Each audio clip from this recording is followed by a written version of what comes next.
What is up, guys? Coach VC here, and I am here to give the rundown on what actually happened at the end of that French Open. There is nothing on YouTube showing what actually happened, and obviously Zverev got a good taste of getting cheated. I don't think they want that to be part of the headline, but Coach VC will give you the truth. So let's take a look at what happened. Obviously I had to do a little flipperoonie here to make sure you guys can see everything. So we're going to look at exactly what happened at this critical moment. As you can see, do a little flippy, you can see the score there. Flip it back, and now let's take a look at what happens. That serve is out. We got the second serve here, and I don't think anybody wants to remember that this is what happened in this match. That is out. And you can see Alcaraz, I don't know what he's looking at, trying to influence the referee, which he successfully does. Zverev is on his way back. He knows that that's out. And then all of a sudden, this little happy ref, what is he doing? He's making some sort of clown call. And now this is where it starts to get interesting. You see Zverev is in shock. He cannot believe that that is even, that is even an option at this point. And you see this is where they are having that battle, and this is a tough one. Obviously in this video I do want to go through what your counters are for cheaters, and we'll get to that towards the end. I do want to show what happened and how Zverev continued to battle. You can see this is where he's pleading. He's like, what are you looking at? And then now we are going to get to see shot spots appearing. And at this point, I believe Zverev, he is seeing, hey, he can see shot spot is shown. That thing is out. And I know the announcers tried to put that there's a 2 millimeter error for shot spot. Wow. They've used shot spot the whole time in all majors except for the French, and now I think it will go the way of shot spot from here on out. Obviously Zverev is gonna have that be a he's gonna want that, I would imagine. So obviously a frustrating moment for him. You can see he clears it out. He's not happy, and this is tough. This is a tough point to play because you got to play a solid point. Remember, we got lefty versus lefty here. They're usually righties, but this is the only way we can watch tennis and break it down. So that's a nice loop by Zverev. He gets that step in, drive backhand down the line. Not a bad roll. Bad re-roll, good cannon cross. And this is where Zverev, it looks the line is open, but that ball was not high enough for him to try to pepper it. Alcaraz got it low, and you can see Alcaraz is recovered. He ultimately wants to be here, but so there is a slight opening, but I would rather see Zverev angle that and keep Alcaraz pinned in the corner. He shoots it long, and that is, you wish he would have gotten that point, made it 2-all in the fifth, but instead he's got to keep playing. Now, with that shot spot, I'm going to say that if it would have been Nadal noticing shot spot saying it's out, Nadal would have conceded the point, but Alcaraz is, I believe he's got a little more attitude and, dare I say, less integrity than Nadal, but he's still young. Let's see what he does as he gets older. We're gonna see these. So now obviously you can see it's 30-40, and then that is a blast that I believe landed on the line. Now if you were just on the receiving end of that horrendous call and you are in an unofficiated match, many would take this call, and you can see, you can take a good look at that, at how that did knock off some chalk, and that did catch. But at this point, Zverev, I mean, there's nothing he can do in a situation like this where you've gotten a bad call, there's officials all over the place. There's not much counters he can do at this point other than try to play really good tennis the remainder of the way. And I don't think that he was anticipating getting a monster call like that. So now they're at deuce. Again, this is the critical. I didn't want to make this video, but nobody is showing this portion. Even the highlights aren't even showing this. And this is for Zverev. I mean, this is the critical moment. This essentially broke the back of Zverev not getting that game. It should be 2-all, and then he had a break point at 3-2 down, and that would have been a break point for 3-2 up. That's a different point. So now we're at deuce here. We got a second serve. This is the critical stretch. This is the reason why Zverev lost. And you can see the problem with Zverev is even just this, you know, Alcaraz is literally leaving this serve right in the middle of the box. And I would want Zverev to like tag this ball. He's letting it drop. He's just rolling it. And that is just letting Alcaraz camp out and just charge up for forehands. And that is not how Zverev wants to play these points. Drop shot by Alcaraz is a little bit floaty. Zverev takes control. And this was the bad stretch. Zverev gets this point, but man, he's not sticking any of those volleys. This is not what he wants to be doing. And he does get that point, but this was not a good show there, even though he got the point. You want to be, in particular, let's look at this volley right here. This is the one where you can see Zverev needs to be working a little more on his putaways. Let me see if I can find it. Let's see here. The overhead. Other overhead. I thought that, like this one, he literally floats. And then you can see here, this volley right here, this should be just a stop volley that literally lands. Like, he should have it land over here and bounce sideways. And look at where it goes. He floats it. That is just a horrendous lob by Alcaraz, and halfway decent lob would have scored him the point there. So just a strange point. Both players a little timid. That is not a good show there by Zverev. Alcaraz has no business getting that many chances at throwing up a decent lob. This was not a good sequence for Zverev. And so we can see it keeps going. And now we got,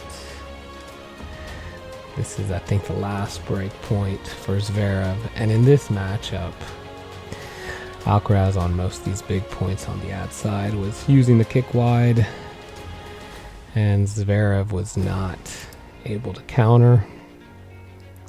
Let's take a look at what exactly happens here. Yeah, this is where he gives him the kick wide. And understand when I made a video when Zverev played Nadal. When Zverev is playing Nadal will hit that slice. Remember, this is the lefty Zverev, so you have to flip it over. So we'll do a quick flip for y'all. A quick flip. So you see, he's over there on the ad side, but for the sake of making sure the video makes it. So when he's playing Nadal, he's going to be, instead of hitting from this depth, he's actually up a little more, which makes that power line a little more realistic. I think here he should have gone cross. He tries for that power line and he just nets it. And I think Alcaraz was there anyways. So there is his final break point. We know what's going to happen. It's tough to watch, but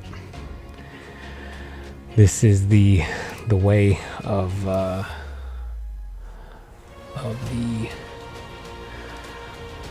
tournament. It is tough that, I mean, what do you do when the official calls a ball that is clearly out, calls it in? You can't even shot spot challenge. And in the French, I think they're going to change that. So now we're at deuce. And you can see here another second serve, deuce second serve. This is where, you know, when you're competing, the second serve points is where you want to be taking control, at least putting it at a difficult return for your opponent, whether you're going to take it early or scoot back and hit a real heavy aggressive ball. Let's see, again, Alcaraz is just happy to put it in the middle. You can see Zverev is catching that ball so low. It's just sitting up there for Alcaraz. And this is what Alcaraz would want. Let's see, good loop, good inside in, good defense. And you can see there, kind of a timid roll down the line. And when you're playing on clay, if you go timid down the line, that really sets up a redirect down the line, an injection of pace, and no one's home. He almost actually made that, but that is standard clay court tennis, especially for the well-schooled. That little puny roll down the line, that is just not going to work. And that is it. So now it's game point for Alcaraz. He's got to use the kick wide again. No surprise there. And there's the game face by Alcaraz. And here we go. I think we're going to see that kick one more time here. And let's see. Yeah, there's going to be a kick one more time. And here is the other problem. When you get pulled, remember, when you get pulled way wide over there on the kick wide on the ad side, we got to flip it for there. If you inject too much pace, especially on a clay court, it does open up the drop shot down the line. And you can see that is really not a hard drop shot. And Zverev has gotten a lot faster. Legs have gotten a lot stronger. He's not making that run. That's actually a pretty easy hold for Alcaraz.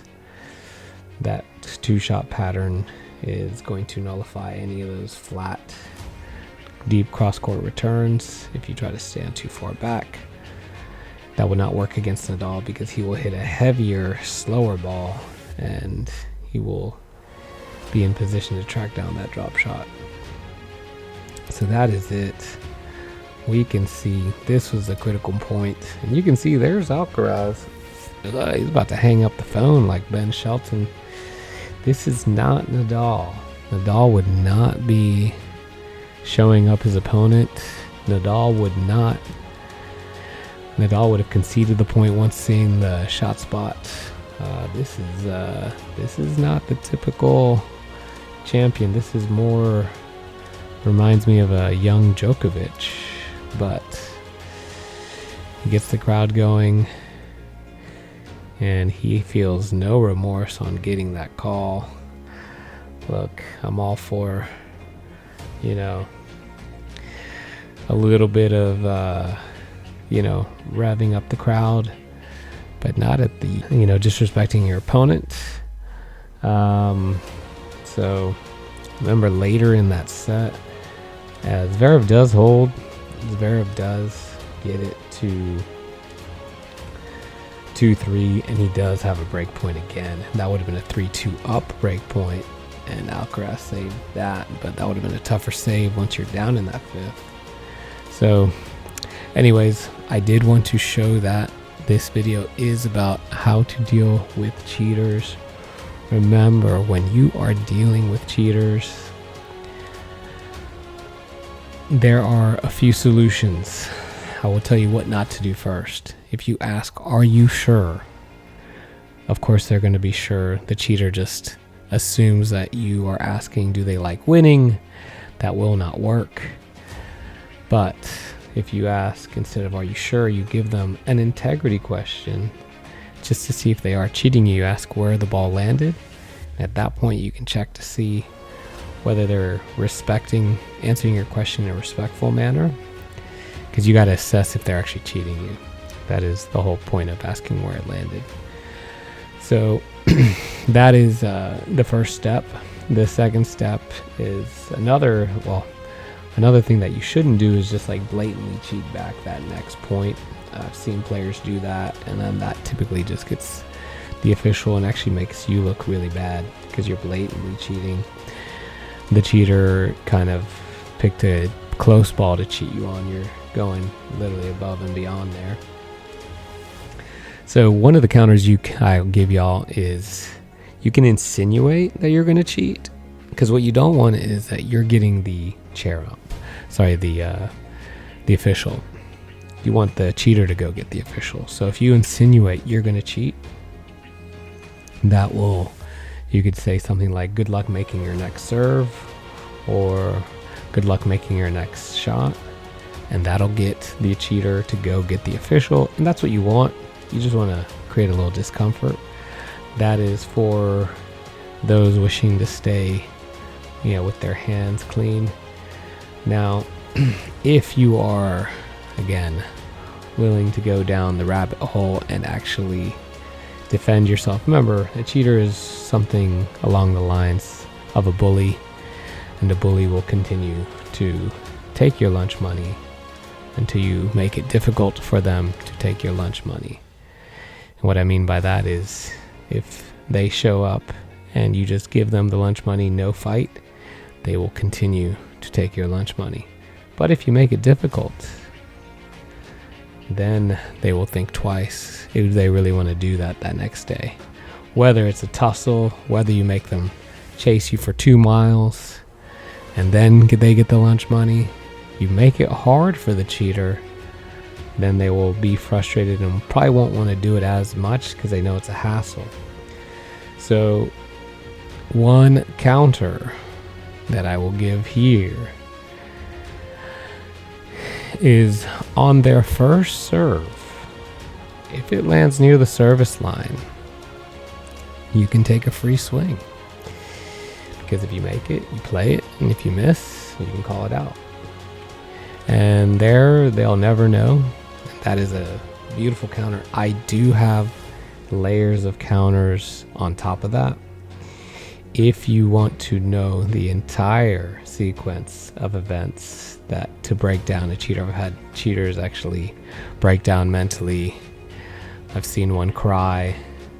And if you want access to that information, just type in the comments down below, Coach VC, teach me how to break down the cheater.